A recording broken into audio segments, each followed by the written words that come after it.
I think the tornado is coming now. The tornado is coming right now. Hurry up and pick things up over there. Look, we were cooking here. We were just starting with the guacamole when I got this alert. Look, read it. Emergency alert from the Canadian Meteorological Service. Destructive winds in this area. Take shelter immediately in a basement. If you are outdoors, protect yourself from flying objects. What does the alert say? It says that there's a severe thunderstorm and you should hide in a basement. It didn't mention a tornado, just a severe thunderstorm, but sometimes tornadoes follow severe thunderstorms. Tornado warnings are very common in Alberta. Even though it's not part of the famous tornado alley in the United States or the tornado alley, Alberta has its own mini tornado season. Every year, between 10 and 15 tornadoes are recorded. Most of them are small and occur in rural areas, but some can be quite strong. In fact, in 1987, a tornado in Edmonton was so destructive that it remains one of the deadliest in Canadian history. Nowadays, more tornadoes are reported than before, and yes, it's because of global warming, but we also have better radars and more witnesses now. So there are tornadoes in Alberta, and they can be strong, but most of them are not dangerous. Even so, seeing one of these alerts and being with your kids is just in case. Let's gather anything the wind might blow away and head to the basement. And before you mention it in the comments, yes, I know, I have a bump on my head. People have told me about it like 20,000 times here. You can see it up close. It appeared supposedly because of stress. It started out small, about the size of a coin, and it kept growing. It kept growing. I kept losing more hair until it ended up like this. They gave me a treatment, so I shaved the hair around the spot so the liquid could get in better.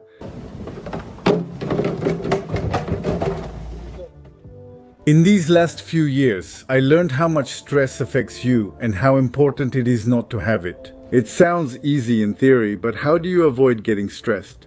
That's the thing, life is stressful. Traveling for work to make videos is enjoyable, but it also causes stress because of the distance. To those saying I abandoned my kids, don't you also go out to work? I'm honestly a bit jealous. Do you get to stay home and have someone support you without going out? How privileged you are. Well, not me. I have to go out and earn a living for them, just like you. All work is honorable. And traveling as a career is partly what I chose and partly what I ended up with. When you go out to work, whether as a teacher, baker, or feather duster, you leave your house. Are you abandoning your children? Are you leaving just for fun? Of course not. You're fighting for them to bring them daily bread just like me, only I have to go farther and for longer.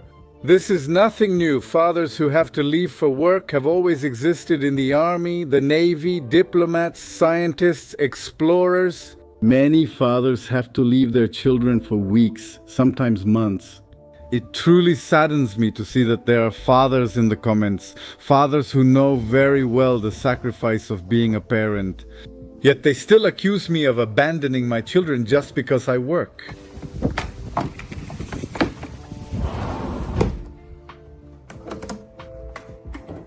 This time I visited Iceland, then went to China. China was challenging. I went to create content, but it's a tough country to navigate.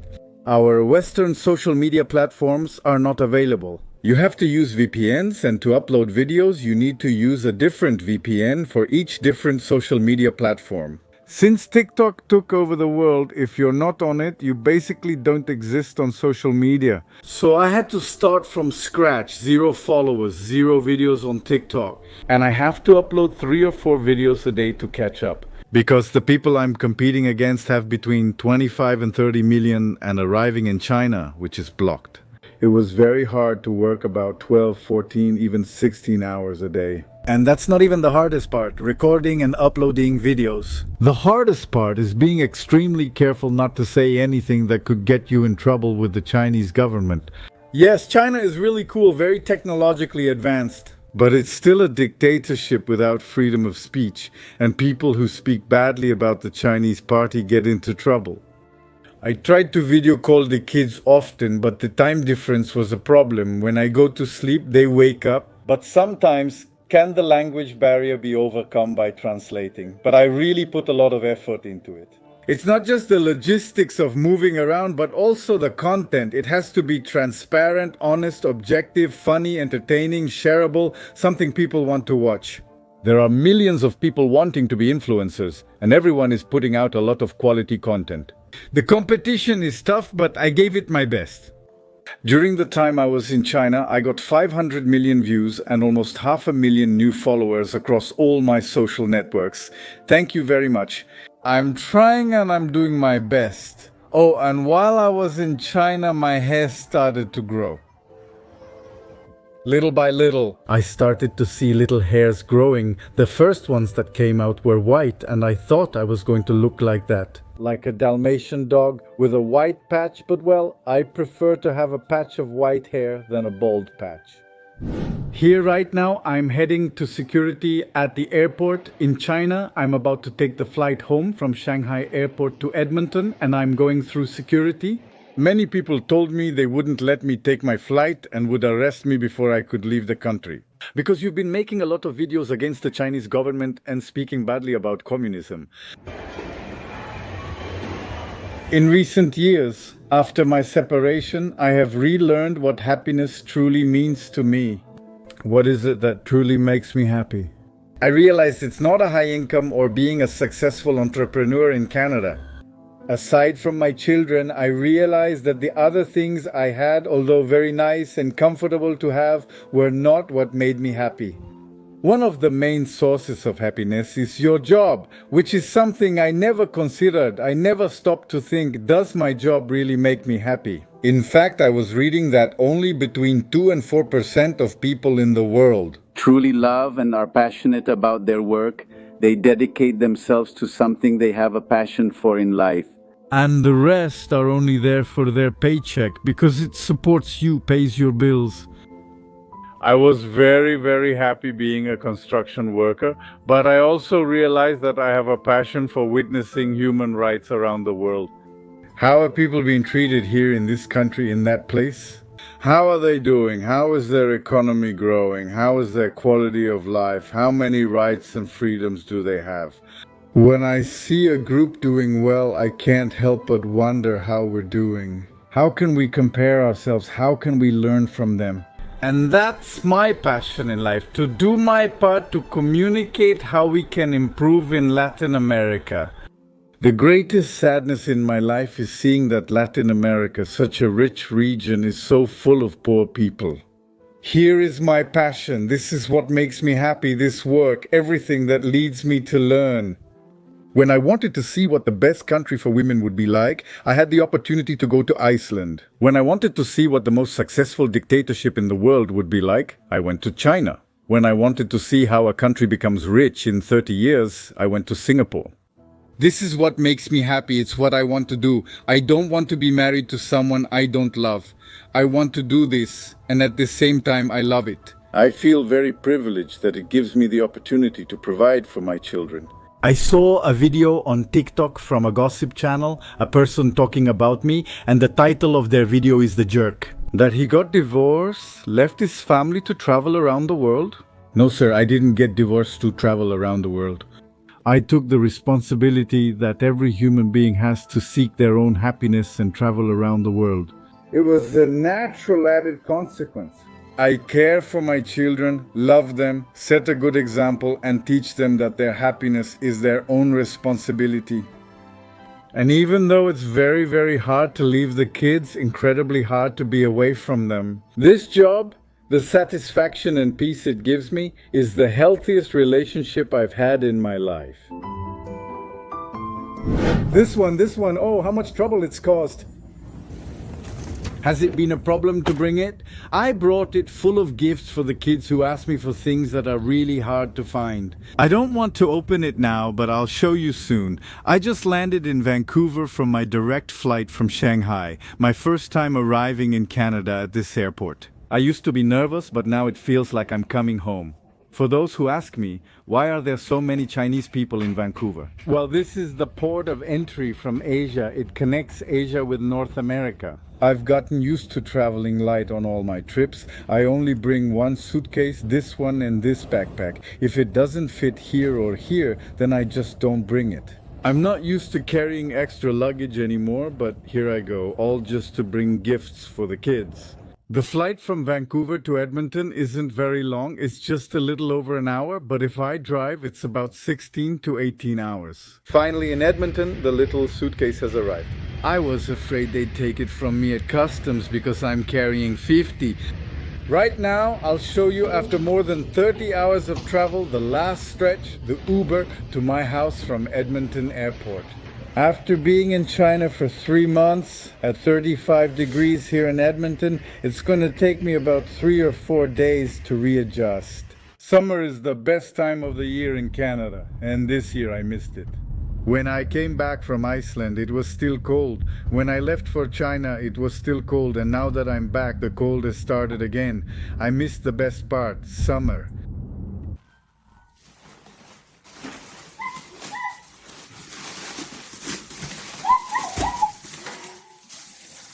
These silly things, the labubus. I don't know why there's so much excitement about these silly things. They asked me for one, I called them, and I said, which one do you want? They couldn't pick one, so I said, fine, pick 5. They couldn't pick 5, so I said, fine, pick 10. And the man from the factory in China told me, I'll give you 50 for 1,000 yuan from the same factory.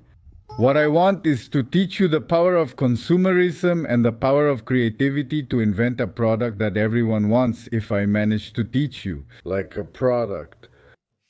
In China, you can make it for just a few cents, and once it's on the market, it costs $50, $60, $80, something that costs you just cents to make. Just because you were very creative with your branding with the brand and to add value that you only have with your brand? If I can teach that to these kids, they're already winning just as they are. They give them to me for $1 naked, but if you want them with clothes, then the price goes up to $4. They're going to understand that concept. Something cheap, made in a way that you can sell it for $50, $100.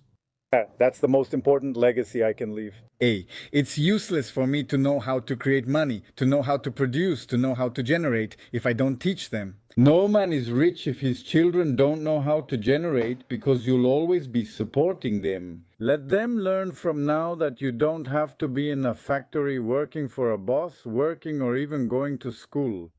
A good idea, a good product, good advertising, and making people feel it's worth a high price. And look, there's the perfect example, the labubus.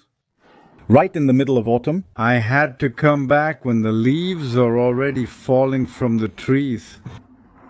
Those kids over there, I think they're starting their business. Let's see what it's about.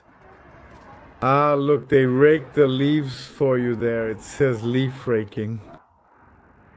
Is this your business, guys? Yes. Congrats, you're going to make lots of money. Thank you. That's something the kids are already learning. They're already working with the famous maple leaves here in Canada. All the Canadian geese have already left this season. I like Canada because you get to see all the geese gathering together. That's how they fly off to the United States, but they beat me to it. They're already gone.